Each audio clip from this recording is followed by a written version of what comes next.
మధ్యతరగతి వేతన జీవులకు భారీ శుభవార్త. ఇకపై 12 లక్షల రూపాయల ఆదాయం వరకు ఎటువంటి పన్నులు చెల్లించాల్సిన అవసరం లేదు. దీనికి మరో 75,000 రూపాయలు స్టాండర్డ్ డిడక్షన్ కలిపితే 12,75,000 రూపాయల వరకు పన్ను ఉండదు. ఈ మేరకు కేంద్ర ఆర్థిక మంత్రి నిర్మలా సీతారామన్ శనివారం బడ్జెట్ ప్రసంగంలో ప్రకటించారు. కొత్త ఆదాయపు పన్ను విధానంలో స్లాబులను మార్చుతున్నట్లు తెలిపారు. కొత్త పన్ను ప్రకటనతో ప్రస్తుతం 12 లక్షల రూపాయల ఆదాయం వరకు ఉన్న వారికి అత్యధికంగా 80,000 రూపాయల వరకు మిగిలే అవకాశం ఉంది. 18 లక్షల రూపాయల ఆదాయం ఉన్నవారు ప్రస్తుతం 30% వరకు చెల్లిస్తున్నారు.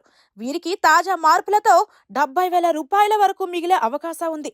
25 లక్షల రూపాయల ఆదాయం ఉన్నవారు మారిన స్లాబ్లో 1.10 లక్ష రూపాయల వరకు మిగిలే అవకాశం ఉంది. అయితే సెక్షన్ 80CCC కింద 1.5 లక్షల రూపాయల మినహాయింపు, గృహ రుణాలపై వడ్డీ చెల్లించేందుకు 1.5 లక్షల రూపాయల మినహాయింపు వంటి ఆదాయపు పన్ను చట్టంలోని వివిధ సెక్షన్ల కింద పన్ను చెల్లింపుదారుడు ఉపశమనం పొందితేనే ఈ మినహాయింపు లభిస్తుంది.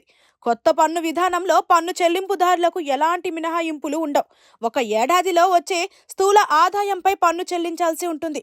ఉదాహరణకు ఒక ఉద్యోగి వేతనం ఏడాదికి 12.75 లక్షల రూపాయలు అనుకుంటే అందులో ప్రామాణిక తగ్గింపు 75,000 రూపాయలు తొలగిస్తారు. ఇప్పుడు 12 లక్షల రూపాయలను పన్ను ఆదాయంగా పరిగణిస్తున్నారు. ఈ పరిమితి వరకు వర్తించే పన్నును ఆదాయపు పన్ను చట్టంలోని సెక్షన్ 87A కింద రిబేట్ను మినహాయిస్తారు. అంటే మాఫీ చేసినట్లే. తాజా బడ్జెట్లో ఈ రిబేట్ను 60,000 రూపాయలుగా నిర్ణయించారు. కాబట్టి 12.75 లక్షల రూపాయల వరకు ఎలాంటి పన్ను చెల్లించాల్సిన అవసరం లేదు. అయితే స్థూల ఆదాయం 12.75 లక్షల రూపాయలకు ₹1 దాటినా రిబేట్ వర్తించదు. కాబట్టి పన్ను చెల్లించాల్సి వస్తుంది.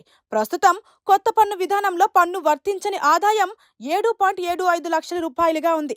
సెక్షన్ 87A కింద రిబేట్ 25,000 రూపాయలుగా ఉండేది. కొత్త పన్ను విధానంలో తాజా మార్పుల వల్ల 12 లక్షల రూపాయల ఆదాయం పొందుతున్న వారికి 80,000 రూపాయల మేర ఆదాయపు పన్ను లబ్ధి చేకూరుతుందని నిర్మలా సీతారామన్ తన బడ్జెట్ ప్రసంగంలో తెలిపారు.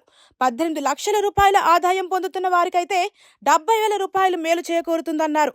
అదే 25 లక్షల రూపాయలు ఆదాయం ఉన్న వారికి సవరించిన స్లాబుల ప్రకారం దాదాపు 1.10 లక్షల రూపాయలు లబ్ధి జరుగుతుందన్నారు. దీనివల్ల ప్రత్యక్ష పన్ను వసూళ్ల రూపంలో 1,00,000 కోట్ల రూపాయలు, పరోక్ష పన్నుల రూపంలో 2,600 కోట్ల రూపాయల ప్రభుత్వ ఆదాయానికి గండి పడుతుందని నిర్మలా సీతారామన్ తెలిపారు.